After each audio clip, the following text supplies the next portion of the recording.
Welcome to another ScadaBank video tip.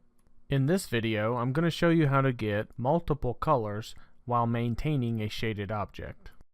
The objectives for this video are first, to show you how the current lights behave, second, to show you another way to do it that ends up with way too many clicks, and finally, to show you the ScadaBank method and introduce the ScadaBank color scheme. Let's get started. The first thing I'm going to do is drop in an existing light as they exist today in the library. When I look at the custom properties, you'll see that there's only blink and value, and the value property tells us that it only goes bright to dark based on the tag that we assign to it. I'm using an InTouch tag called LightBit, so I will now create a button that links the tag LightBit to the light. I will make this button do a discrete toggle using that tag and go into runtime to show you how the light responds. Here you can see the light to dark. Let's go into the ArchestrA graphic to see how that is achieved. Inside this ArchestrA graphic, you can see there's an on state and an off state. I'll move the off state here and then move the on state down.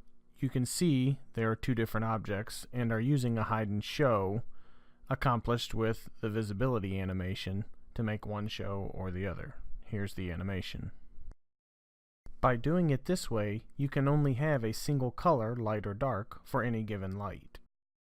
A second method that many people try is a fill color animation using a truth table, but choosing multiple shaded options. And that's what I've done on this second light. And as you can see, this light has a light color custom property with 4 options. Let's go into the ArchestrA Editor to see how that was accomplished. Here, I still have the on state and off state, but now each of those objects have a gradient animation.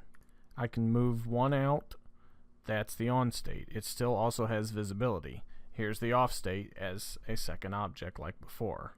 But now, the animations are fill color truth tables with multiple shades. And if I take a look at the green option, you can see there are about 10 clicks I have to make just to set up green. And then about 10 more clicks to set up blue, then about 10 more to set up yellow and red.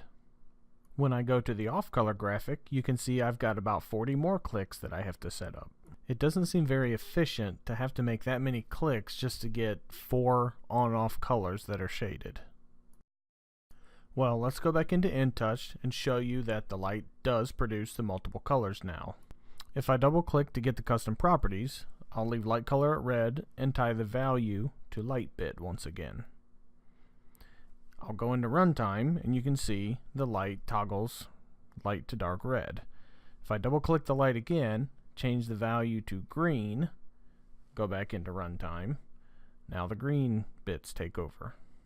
If I were to change the property to yellow or blue, I would get similar results.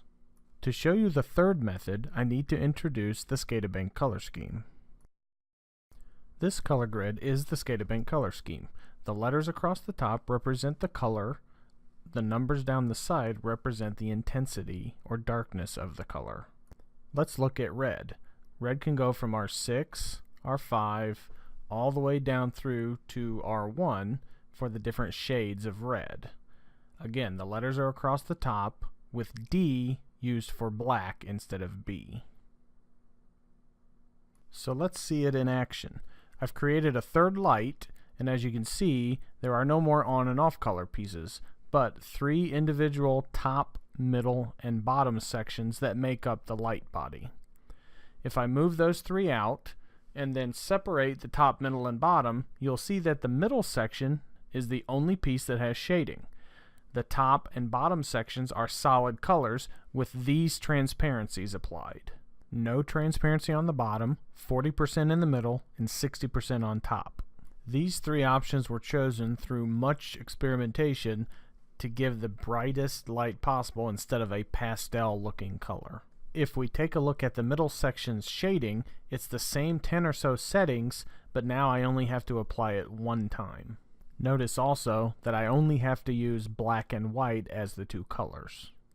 Let me reassemble these, center them on each other, and center them back on the base of the light and show you the one last key component to make this work. I have another ArchestrA graphic that contains a truth table animation that has all 60 colors plus a no fill option. Notice that these are all solid colors, no shading applied. Now all I have to do is copy that animation, go back into my new light, and paste it back to the top and to the bottom graphical objects. The last thing I'll need to do is go into each one of those and change the custom property that they're looking at. I'm going to use one called light color. I will also apply that to the bottom graphic using light color as the custom property. And then let's take a look at the custom properties. I've already created an on color and an off color that the user will set. Now I'm going to add light color that will be used internally to actually set the colors in the truth tables. It is a string. The final piece here is to write a script that will set the value of light color based on the value coming into this graphic. I'm going to call this script changed value and have it watch the value custom property for any changes. Now, instead of having you watch me type this, this is what the final script looks like. When the value custom property is true, light color gets set to on color. When it's false, else, it gets set to off color. Okay, let's go back into InTouch and see this in operation. First thing I'm going to do is place that ArchestrA graphic on the screen and then go look at the custom properties. There are my two on and off colors using the ScadaBank color scheme. So R3 is a lighter red, R6 is a darker red. I tie it to the same bit and go into runtime. Should be light to dark red. Now, let me change the custom properties so that the darker color is a little darker. I'm going to choose the darkest black, D6. Back to runtime, and you can see now the light is red to black. Let's choose two different colors. Let's go to the custom properties. Let's make the off color a darker green, G5, and the on color a bright purple, P3. Back into runtime, and you can see now it's a purple and green light.